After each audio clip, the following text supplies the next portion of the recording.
Hello friends. So today's video, I wanted to go through something I saw recently that I thought a lot of you would be interested in. It's sort of a hybrid of publisher appreciation as well as anticipated new releases. It's sort of a mix of things. So recently, Orbit Books on their Instagram posted a link to something about new voices in fantasy. And they had a whole list of authors. You could look in their bio, you could click the link, and you could see all these books that are coming out by all of these brand new authors this year. And it was a little bit about the author, a little bit about their books. And I was like, wow, so many of these sound so good. And when I made my anticipated releases video for the first quarter, I jokingly said, I might as well just say, these are my anticipated Orbit releases for the adult fantasy because so many of them were Orbit. And last year, I made essentially an Orbit appreciation video. Orbit is a fantasy and science fiction publisher that in the past, I would see books by Orbit and I would try them out, of course, but a lot of them were just not clicking for me. And then over the last few years, I just feel like they have so many different kinds of fantasy books.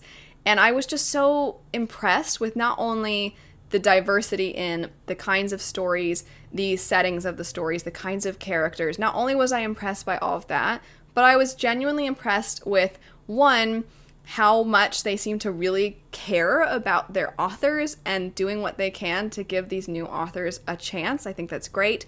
They often will traditionally publish what was formerly a self-published book, which we'll get into that in a second because they're doing that still. And I think that's awesome. And then I also just really appreciate how much Orbit seems to appreciate reviewers. Talking with some of my friends here on BookTube, getting advanced reader copies can be very difficult if you don't live in the US.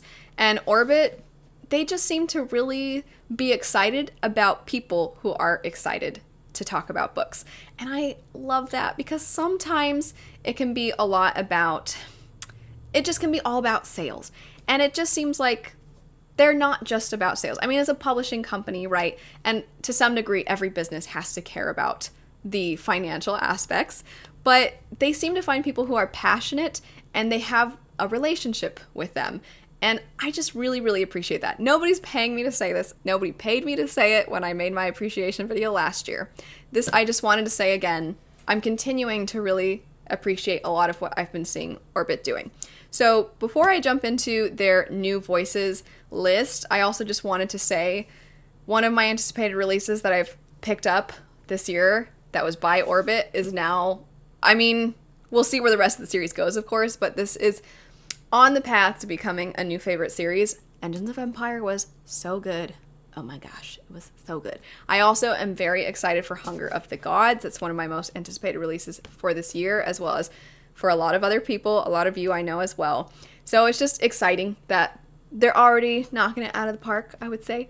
But getting into now their new voices, because there's just a lot of really cool sounding stories that I think a lot of you might be interested in.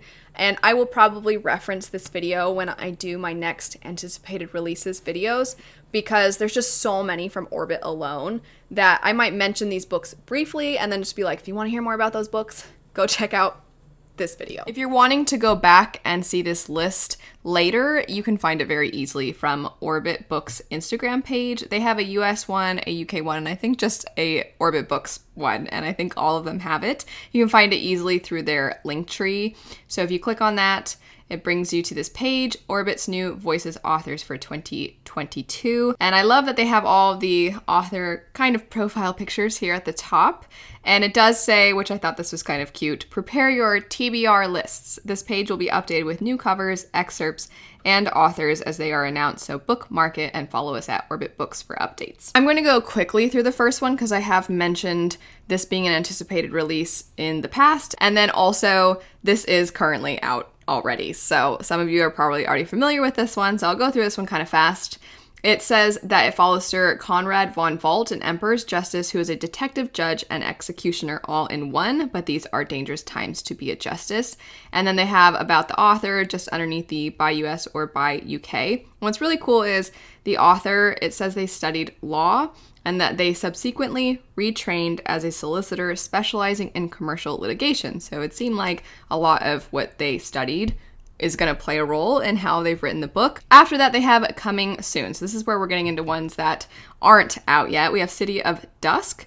This dark epic fantasy follows the heirs of 4 noble houses, each gifted with a divine power, as they form a tenuous alliance to keep their kingdom from descending into a realm-shattering war. Wild and Wicked Things, it has a couple of quotes here. I'm not going to read through the entire synopses, but I will be reading these kind of quick little lines at the top. This one says, in the aftermath of World War I, a naive woman is swept into a glittering world filled with dark magic, romance, and murder in this lush and decadent debut. Next up, we have some books that have not yet been discussed here on my channel because they are for the next quarter, and my anticipated releases were only for the first quarter of the year. So we haven't discussed any of these yet. This one, though, I've had my eye on. I'm really excited about it. Because it's not yet out, I haven't really had the chance to see people talk about it, and thus I don't know how to pronounce the name, but it says that it's a mesmerizing debut that shines a brilliant light on the vilified queen from the Indian epic, and that it easily earns its place on shelves alongside Madeline Miller's Circe. Beneath that, we have The Stardust Thief. This is once again another one that I've had my eye on. And it says, inspired by stories from 1001 Nights, The Stardust Thief weaves the gripping tale of a legendary smuggler, a cowardly prince, and a dangerous quest across the desert to find a legendary magical lamp. This next one is one that I'm so glad I found this list because I hadn't seen this one talked about before, and it sounds so cool and very unique and very different. So it's called The Ballad of Perilous Graves. In a fantastical version of New Orleans, where music is magic, a battle for the city's soul brews between 2 young mages, a vengeful wraith, and one powerful song in this vibrant and imaginative debut. Another one that I've already had my eye on would be the Book of Gothel. Everyone knows the story of Rapunzel in the tower, but do you know the story of the witch who put her there? Told from her own perspective, the Book of Gothel is a lush historical retelling filled with dark magic, crumbling towers, mysterious woods, and evil princes. This is the truth they never wanted you to know, as only a witch might tell it. This next one, The Undertaking of Heart and Mercy, doesn't have a quick little synopsis, so I'm going to read through a little bit more on this one. It says that Hart Ralston is a marshal tasked with patrolling the wasteland of Tanria, hunting for drudges. It's an unforgiving job, and Hart's got nothing but time to ponder his loneliness.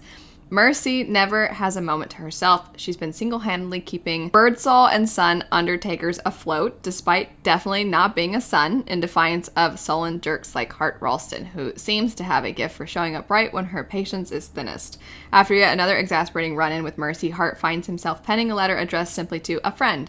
Much to his surprise, an anonymous letter comes back in return, and a tentative friendship is born. If only Hart knew, he's been bearing his soul to the person who infuriates him most, Mercy. As the unlikely pen pals grow closer, so does the danger posed by the drudges, and suddenly their old animosity seems so small compared to what they might be able to do, end the drudges forever. But can their blossoming romance survive the fated discovery that their pen pals are their worst nightmares, each other? So it's really fun because this one seems like it's combining both romance and a lot of romance tropes with fantasy.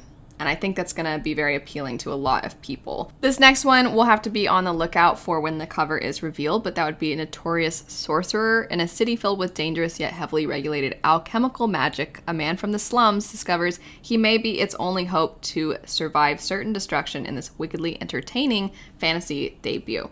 After that, we have One Dark Window. I'm going to have to read a little bit more on this one as well because all it says at the top is, Elspeth needs a monster, the monster might be her. For fans of Uprooted and For the Wolf comes a dark, lushly gothic fantasy about a maiden who must unleash the monster within to save her kingdom, but the monster in her head isn't the only threat lurking. I also really like the cover for this one. After that, we have The Stars Undying, a spectacular space opera debut perfect for readers of ancillary justice and a memory called Empire, inspired by the lives and loves of Cleopatra and Julius Caesar. So this one, I've seen a lot of people really love, A Memory Called Empire. I haven't picked it up yet. I think it leans a little bit on the denser side. I think it's a little more literary, but I've heard really, really good things. So I'm excited to see this one. And Cleopatra and Julius Caesar, kind of an interesting thing to compare to those other things, and it says it's a space opera. I wouldn't have thought those things would go together. After that, we have Some Desperate Glory, a thrillingly told queer space opera full of complex characters and boundless imagination. By turns epic and intimate, it's coming-of-age story about what empires and systems of war do to the young soldiers in their care. So that's kind of a little bit on the especially vague side. So I'm going to read a little bit more about this one. It says that the main character lives in the bowels of the Gaia station alongside the last scraps of humanity, training for the day she can avenge the destruction of planet Earth at the hands of the all-powerful reality-shifting weapon known as the Wisdom.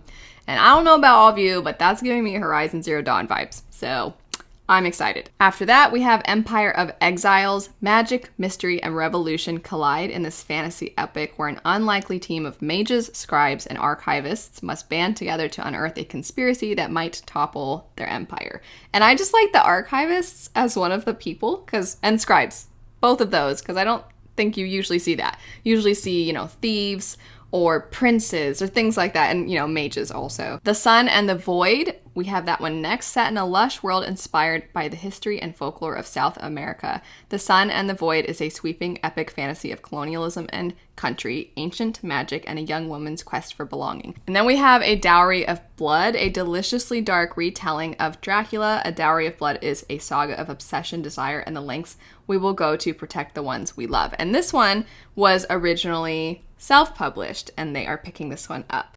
That's it for some books that Orbit will be putting out this year. Let me know of all of these, which ones are top priority for you, which ones have you not heard of yet, and now you think, oh my gosh, I have to check that out when it comes out. Anyway, thanks so much for watching. I hope you all have a great rest of your day, and I'll see you later.